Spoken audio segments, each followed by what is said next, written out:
For the love of God, I think I finally figured it out. Running the ultra-dynamic sky, ultra-dynamic weather combo with Voxel plugin works great in most regards. The only thing that doesn't really work straight out of the box is the footprints in the snow. So we're going to, I think I figured it out. And now I'm going to show you. Okay, we have a slash third-person map loaded in. The first thing that we need to do is actually turn on the Voxel plugin. And I'm doing this a completely fresh project, fresh build, both for testing and just to show the steps. I guess I should just turn on the Voxel plugin installer. So we're using the dev branch down here. So we need to make sure that we can actually see the dev versions. And right now I'm on 13.2.19. And then we're going to open up one of the examples. The Nanite materials example works best for what we're doing here. And in 5.5, Nanite is enabled straight out of the box, so we don't have to do any editing of the default engine INI file. So here, we're already pretty good to go as far as Nanite goes. Then we going to add ultra dynamic sky. Oh, I'm dumb. I need to add the snow footprints. That's the project we're actually working on. So we will add the sky. We will add weather. And we're going to go ahead and switch this over to snow because that's what we're really troubleshooting. So the first things are we need to go into the landscape and we can pull up the fallback material because you do actually have to enable this stuff in the fallback material for it to work properly. And get to that with the V2 and run all of these over it.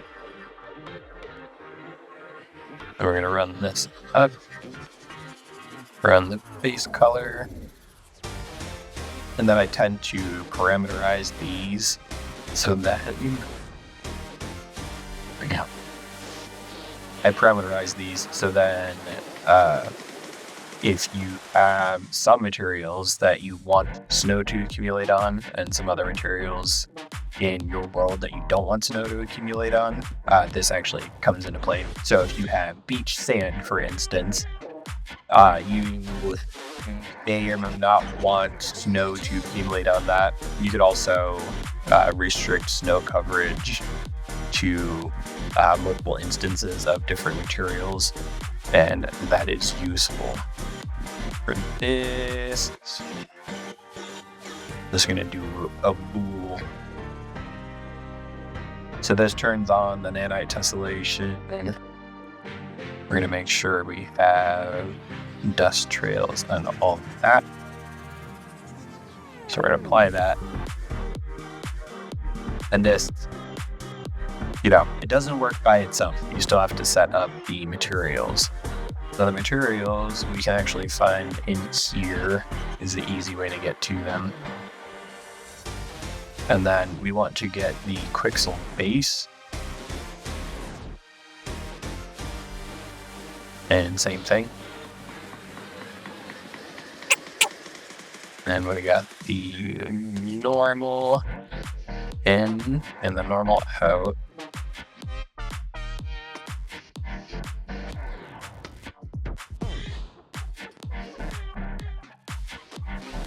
Gotta make sure everything's plugged in the right way.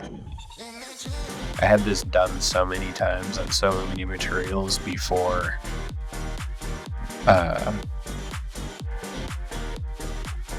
Nanite came out and started becoming a thing. So everything was done through world position offset.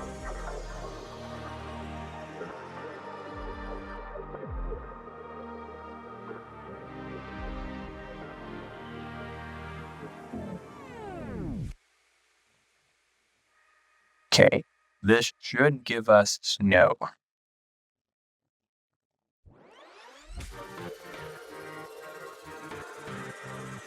Look, we got snow. So we have snow, we have depth.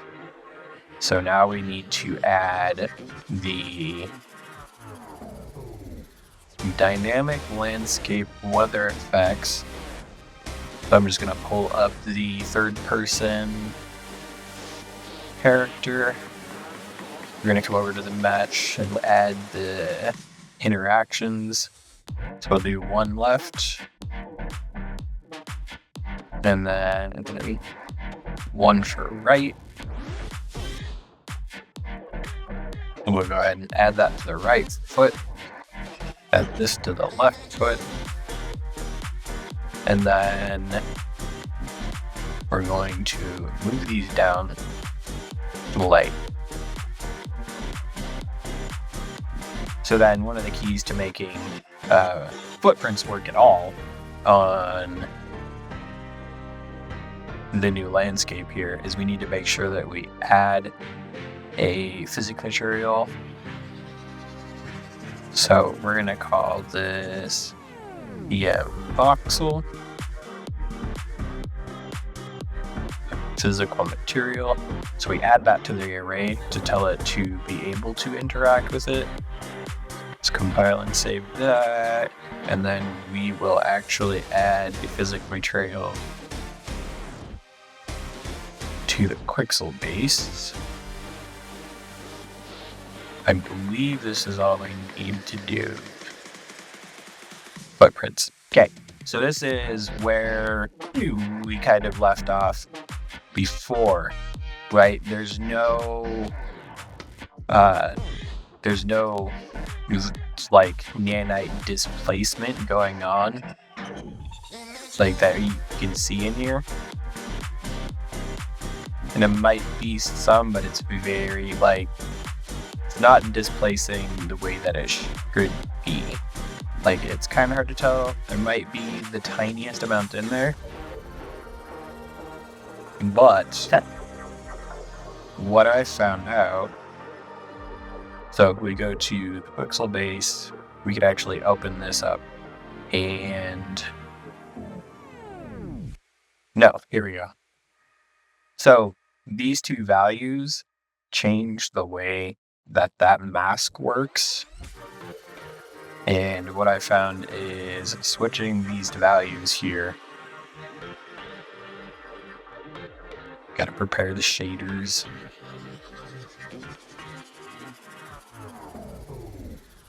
See? And now we have like actual footprint displacement going on that we can actually see. Yeah, it only took me a week of messing with it to figure it out, but now we have true displacement going on with the snow there. One of the things that they tell you to set up in here is making the displacement a lot lower. So they say 1 and 0, but you can mess with this and you're gonna find that the way your materials come out versus the way the snow comes out is going to be a balance between messing with the nanite displacement like defaults in the material itself, along with the height multiplier in your other materials. So I will show you that real quick. Let's get rid of the rest of our sky crap. So when we turn off the snow, the shit is this? Oh, ha! Missed one. So you'll see this is a little harsh with like the settings that it needs to run with the snow. So you'll have to go back in and be like, okay, we're gonna knock this down to 0.5 and then make that a little less crazy. So, but that's why these are parameterized, is so you can adjust that. So if you want different results with the snow, you can mess with the magnitude and center again.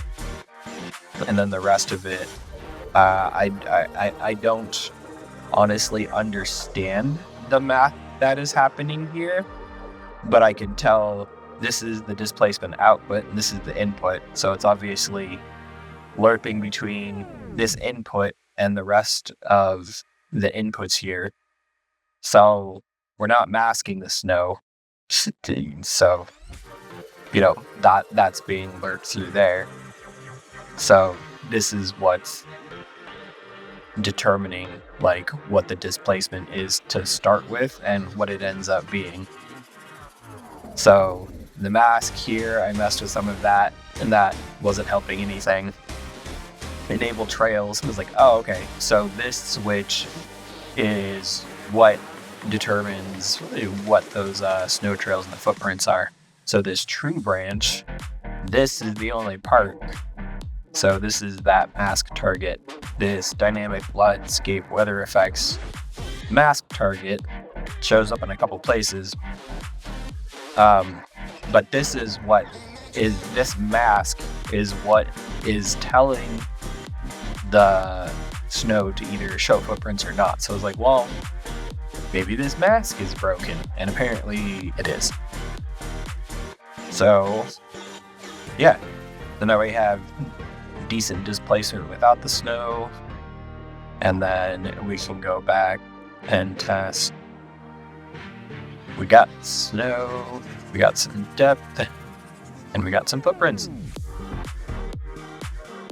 That was way too hard to figure out. It is. You can see now it's kind of like standing on top of the snow. So messing with the various stuff for the displacement, because I think this actually just flattens the displacement out completely over the material. So what it would normally look like is to have those stones coming up to the feet there. And that's what I was talking about, when you're gonna have to mess around with those settings. So that displacement comes up to feet, looks fairly natural there. So that's why this was a little bit higher instead of 0.5. I think honestly we can get away with having that right in the middle and having the snow come up a little bit. Like part of the foot ends up kind of under the material on here, but it does end up making the snow look a little bit more natural, or it makes standing on the snow look a little bit more natural. So you can do some tweaking. There might be some other settings in there that make this look a little bit better. I think there's some limits with how far down the snow packs in that we might be able to mess with, but I mean, truth be told, it looks pretty good as is. Okay, great. Thanks for that incredibly painful adventure that eventually paid off. See you in the next video.